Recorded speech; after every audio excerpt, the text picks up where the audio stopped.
Imagine a factory that produces 80 kilometers of fabric every single hour. Every second, the deafening roar of thousands of looms spat out meters of cotton, denim, and flannel. 17,000 people worked in giant brick canyons stretching in a continuous 2.5-kilometer wall along the river. In the early 20th century, the Amoskeag Manufacturing Company was the largest textile complex on planet Earth. It wasn't just in Manchester, it was the city. It was a corporate state with its own police force, where generations of immigrants were certain if you got into the Amoskeag system, your life was set until the day you died. But on Christmas Eve 1935, the giant looms went silent. And the following spring, a catastrophic flood inundated the dead workshops, putting an apocalyptic end to it all. At the height of the Great Depression, the Colossus was declared bankrupt, leaving tens of thousands of people on the street. This isn't just a story about a massive textile mill going bankrupt. It's a story about how the arrogance of capital, blindness to new fashion trends, and ruthless exploitation turned America's greatest industrial city into a flooded monument to human greed. Part 1. Origins. City by Blueprint. To grasp the true scale of this industrial drama, we must go back to the 1830s. At that time, the United States was just beginning its journey toward industrial dominance. A group of incredibly wealthy and ambitious investors, remembered by history as the Boston Associates, was looking for a place to park their capital. They already had experience creating mill towns, but now their ambitions demanded something unprecedented, something that would eclipse the British Empire itself. They looked at the powerful, wild waterfalls of the Merrimack River in New Hampshire. Where the river roared over the rocks, they saw not natural beauty, but pure, inexhaustible kinetic energy. Energy that could be converted into cash. They decided to build the American Manchester here, a city named after the industrial capital of England, but conceived as a project that would surpass the original in every way. The investors moved with ruthless efficiency. They bought up land on both sides of the river, purchasing water rights from local farmers and fishermen. Their goal wasn't merely to build a factory. They were designing a perfect industrial machine where the city and the plant would be a single, inseparable mechanism. Amoskeag Manufacturing Company began by taking absolute control over nature itself. They hired thousands of workers to reshape the landscape. They built granite dams, walling off the mighty river. They dug a highly complex, multi-level system of canals to divert water directly under the foundations of future buildings, forcing it to turn heavy iron turbines, which in turn drove the looms through a system of shafts and belts. But engineering was only half the battle. Amoskeag's leadership literally drew a grid of streets for the future Manchester on the empty riverbank. They owned every patch of dirt to the horizon. They sold building lots, but strictly dictated, down to the comma, what buildings could be erected, what kind of brick to use, how high they could be, where stores would be located, and where churches would stand. They built the housing for the first workers, the schools, the hospitals, and the fire stations themselves. It was absolute, all-encompassing paternalism, calculated down to the smallest detail. The Boston owners sincerely believed that strict architectural and social control over the workers' lives outside the factory would ensure perfect discipline inside the shops. They wanted to create a sterile, predictable society where a worker would think only of yarn and cotton. The first workers didn't just weave fabric, they physically erected a city of red brick, laying the foundations of their own golden cage. In their eyes, the company was an almighty deity, granting light, water, housing, and the very meaning of existence. Part 2. The Ascent, Army of Weavers. The true ascent of the Amoskeag Empire, transforming it from an ambitious project into an industrial leviathan, occurred thanks to the American Civil War.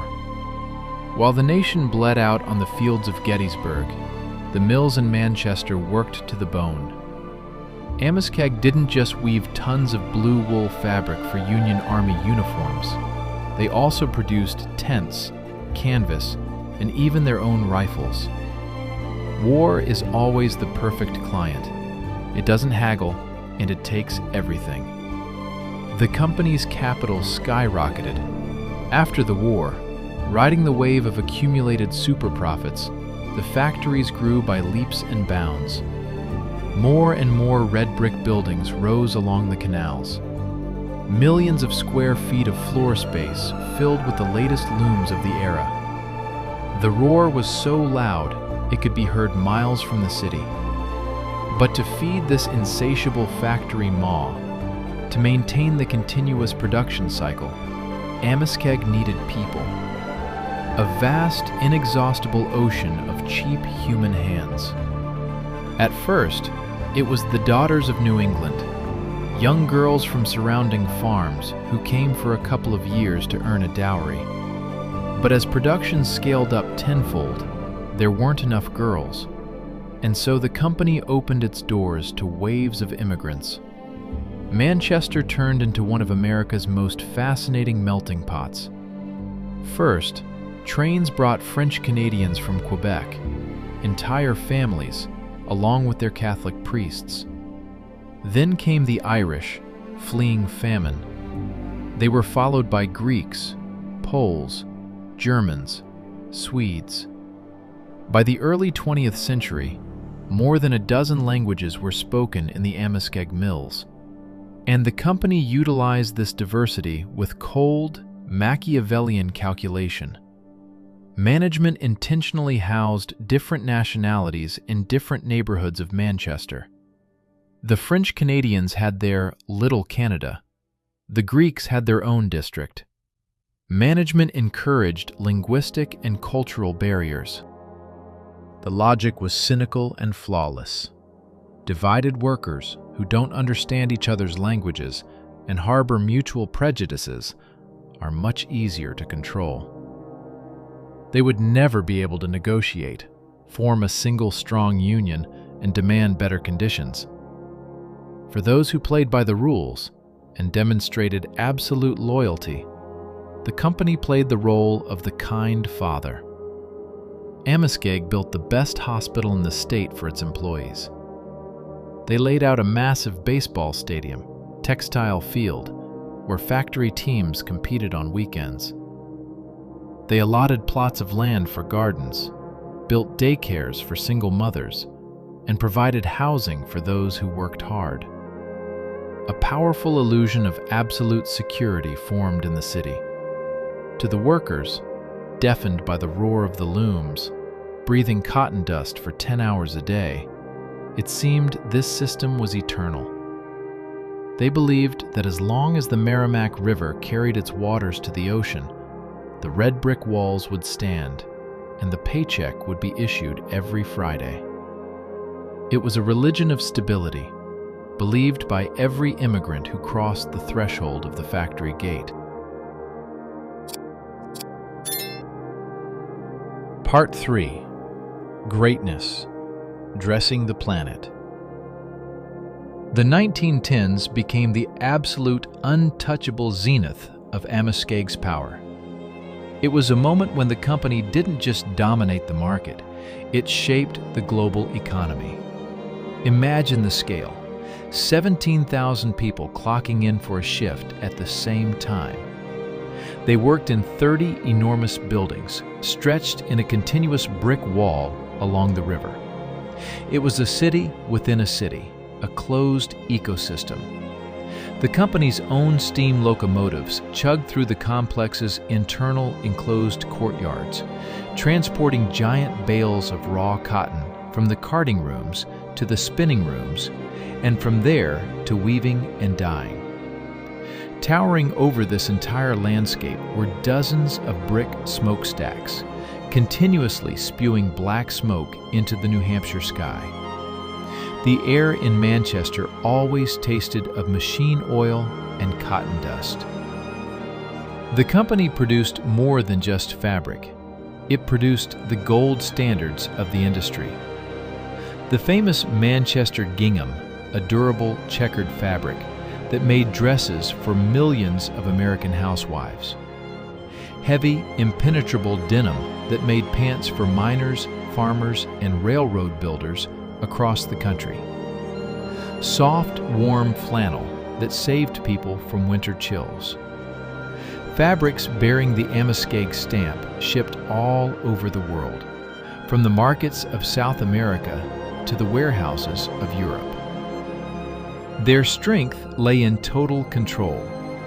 Unlike smaller mills, Amoskeag controlled absolutely the entire production cycle under one roof. Raw cotton arriving in rail cars from southern plantations was cleaned, carded, spun into thread, woven, bleached, dyed, and packaged into rolls right here. This vertical integration made their production costs incredibly low and their volumes fantastic. The company's profits during World War I were astronomical. Once again, as in the Civil War years, the state's military machine bought up absolutely everything the Manchester mills could produce. Soldiers in the trenches of Europe wore bandages and uniforms woven by the hands of French-Canadian women in New Hampshire. The company owners, sitting in their quiet, luxurious mahogany offices in Boston, bathed in unprecedented dividends. Money flowed like a river. But it was in this very moment of triumph that the foundation for future catastrophe was laid. The Boston shareholders, blinded by the numbers on their reports, made the classic, fatal mistake of complacency. They got used to easy money. Instead of investing these colossal wartime super profits into a radical modernization of production, into buying the newest, fully electric looms, they handed the money out to themselves as bonuses and dividends. Their logic was arrogant. Why change anything? Amoskeag's giant looms, many of which still ran on the old belt drive system powered by water turbines and steam engines, seemed eternal to them. They thought their sheer size, their monopoly, and their reputation would shield them from any winds of change. They believed in their own infallibility, failing to notice that the world beyond their brick canyon had begun to change rapidly. Part 4. Signals of Change, the South and Silk. In the 1920s, as the victory salutes faded and the era of the Roaring Twenties began, the world changed beyond recognition. But Amoskeag, locked within its brick walls and conservative Boston traditions, didn't notice. First, a fashion revolution occurred. Women, having won the right to vote and tasted freedom, permanently shed heavy, stifling Victorian dresses that took 10 yards of thick fabric to sew. Skirts rapidly shortened. Flappers appeared, girls dancing the Charleston in light, flowing outfits. And most importantly, coarse, practical cotton was replaced by artificial silk, the famous rayon. Rayon was cheap, shiny, sexy, and light. American women no longer wanted to wear checkered gingham from Manchester, which they associated with hard labor in the previous century. Demand for Amoskeag's heavy, classic fabrics crashed sharply, almost instantly. The company's giant warehouses began to fill with rolls of unwanted cotton that lay as dead weight. The second threat, even more lethal, came from within the country, from the South. The U.S. textile industry began a massive, relentless migration to states like North Carolina, South Carolina, and Georgia. The logic of capital was ruthless. Everything was cheaper in the South. Factories there were in close proximity to the cotton fields, reducing the costs of long-haul rail logistics to zero. Electricity from new hydroelectric dams in the Appalachians cost pennies. But the South's greatest resource was its labor force. Poor white farmers worked there, willing to toil for half the wages earned by immigrants in New England. And there, in the South, there were no unions. Local laws and sheriffs brutally suppressed any attempts by workers to organize. Moreover, the Southern textile mills, being new, were outfitted from the start with the latest high-speed electric looms, like Draper looms. These machines worked faster, quieter, and required fewer maintenance personnel than Amoskeag's obsolete belt-clattering machines. Caught in this pincer, the drop in demand for cotton and the rise of cheap, high-tech Southern competitors, Amoskeag's management in Boston had to make a strategic decision. They needed to completely retool the factories for rayon production, invest millions in new looms, or change their business model. Instead, they chose the most primitive, cruelest, and most destructive path. They decided to compete with the South not through innovation, but by squeezing the last drops of blood from their own workers in Manchester. Top managers in sharp suits looked at the expense spreadsheets and gave the order. People must work more and get paid less. The looms must spin faster, and fewer hands must service them. The illusion of the kind corporation dissipated like morning mist over the Merrimack River. The corporate Leviathan bared its true, ruthless teeth. Part 5. The Fall. The Great Strike of 1922. In February 1922, the tension that had been building on the shop floors burst the dam. Amoskeag management, citing tough market conditions and Southern competition, coldly and without warning, announced radical measures. They cut wages for all 17,000 employees by exactly 20%. Simultaneously, they increased the work week from 48 to 54 hours. To the workers of Manchester, this wasn't just a pay cut. It was perceived as an act of existential betrayal. For decades, it had been drummed into their heads that Amoskeag was family, that their loyalty would be rewarded with stability. And now the kind father was taking bread off their table and working them to the bone. For the first time in the city's history, breaking down the carefully constructed linguistic and national barriers, the workers rose up en masse. French Canadians, Poles, Irish, and Greeks walked out the gates shoulder to shoulder. Thus began the Great Textile Strike of 1922. It paralyzed Manchester for 9 long, agonizing months. This wasn't just a labor dispute. It was a full-scale, brutal war of attrition. The giant looms in the brick canyons stopped. A silence fell that frightened the townspeople more than the usual roar. Workers starved. Union relief funds quickly ran dry.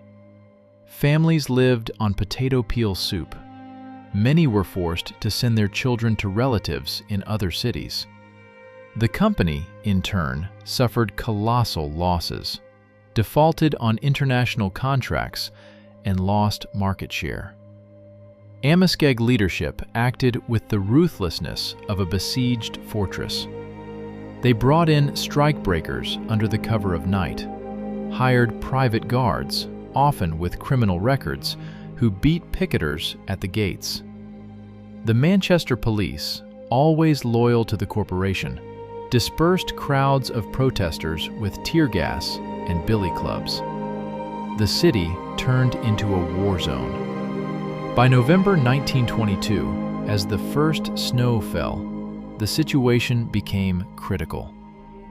The workers, exhausted by 9 months of hunger, the threat of eviction from corporate housing, and the approaching winter, broke. They surrendered out of sheer destitution and returned to the mills. It was a compromise of despair. They were forced to accept the 54-hour workweek, but managed to fight off part of the wage cut. Management agreed to return wages to previous levels, but at the cost of the grueling schedule. Formally, in the reports of the Boston directors, the company won this battle. They forced the workers into submission. But factually, on that November day, Amoskeag lost its soul. The invisible social contract was torn up forever. Trust was destroyed to its foundation. The most terrible consequence for production was that thousands of the best, most highly skilled and experienced weavers, mechanics, and fixers, disillusioned with the company, simply packed their bags and left Manchester forever, finding work in other industries or cities. Inexperienced rookies took their place. The quality of the legendary Manchester fabric plummeted. Defects became the norm. Amoskeag turned into a zombie enterprise. It kept running on inertia. The smokestacks still puffed, but inside it was a dead organism. Angry, exhausted workers hated the company, and management was producing heavy cotton that, in an era of silk dresses and southern mills, was practically impossible to sell. The ticking clock of bankruptcy had been started. Part 6. The Crash. Black Day and Water. By the early 1930s, the economic landscape of America had turned into scorched earth.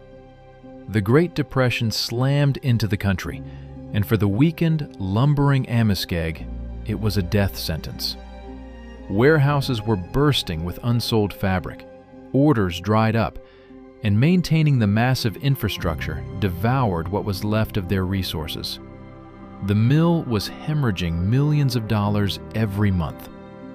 It was at this moment that the shareholders and financiers in Boston committed their final, most cynical act of corporate betrayal. Realizing the textile business was doomed, they decided to save their capital at the city's expense. In the quiet of their offices, they pulled off a cunning legal restructuring. They split Amoskeag into 2 parts. They created a separate financial holding company, Amoskeag Company, and transferred all accumulated cash reserves, investments, highly liquid assets, and valuable securities of the mill into it. Meanwhile, they left all the production operations, obsolete machinery, obligations to workers, pensions, and colossal debt in the operating company, Amoskeag Manufacturing Company. Essentially, they gutted the enterprise, leaving an empty, bleeding husk on the riverbank. Without a financial cushion, the manufacturing arm was doomed to a swift death. In September 1935, management dryly announced the closure. The iron gates of the giant workshops slammed shut. The silence that hung over the city was more terrifying than any roar. Tens of thousands of people were left without a livelihood during the hardest period in American history. And in the spring of 1936, nature itself delivered the final mystical blow, as if wishing to wipe the memory of this place off the face of the earth. In March, abnormally heavy snowpack began to melt, accompanied by torrential rains. The Merrimack River, the very river whose energy had once given life and wealth to Amoskeag, went berserk. It burst its banks, turning into a roaring, muddy torrent. The catastrophic flood of 1936 slammed into Manchester. The water swept away steel bridges like matchsticks. It breached the dams and poured straight into the dead brick canyons of the mill. Water flooded the first floors of the workshops by several meters. Millions of gallons of dirty water, mixed with ice and mud, destroyed the vast stockpiles of unsold cotton, hopelessly ruined the cast iron looms, swamped generators, and washed out foundations. When the water receded, the complex was a post-apocalyptic scene. The factory wasn't just closed, it was physically destroyed by nature. There was no one left to rebuild this rotting, silted iron, no reason to do it, and no money to pay for it. Later that same year, 1936, a judge officially liquidated the Amoskeag Manufacturing Company. The city of Manchester faced absolute oblivion. The largest employer, the enterprise that built the city, the god of this place, simply vanished. The threat of Manchester turning into an abandoned ghost town was absolutely real. But right then, a miracle occurred that showed the power of the human spirit. A group of local businessmen, shop owners, doctors, and lawyers, realizing their city would die if they did nothing, pooled their money. They formed a company called Amoskeag Industries, and jointly, for pennies on the dollar, bought all those flood-ravaged, empty brick buildings spanning millions of square feet from the Boston creditors. They didn't restart the looms. They began leasing these spaces piecemeal to small factories making shoes, electronics, toys, and for warehousing. They diversified the economy. This desperate, heroic step saved Manchester from death. The city survived by standing on the corpse of its creator.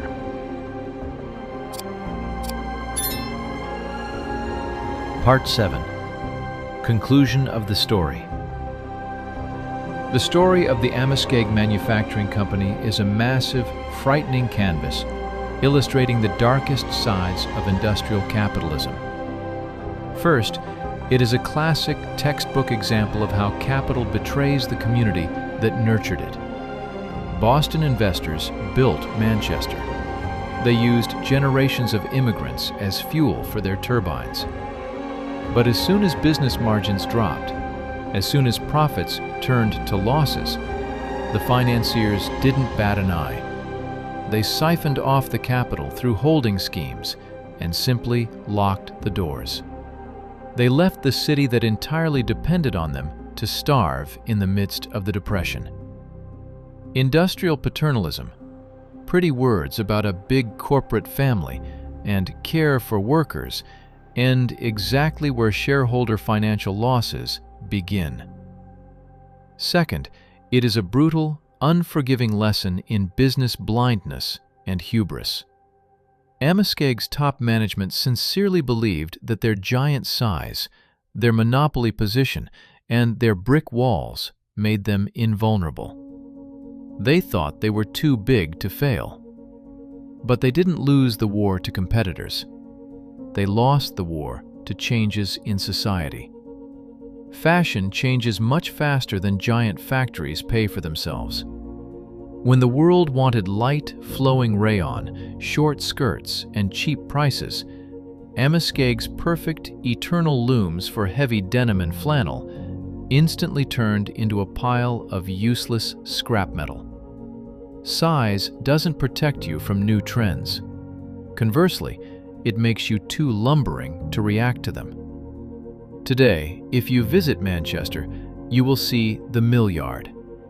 It is a stunningly beautiful district.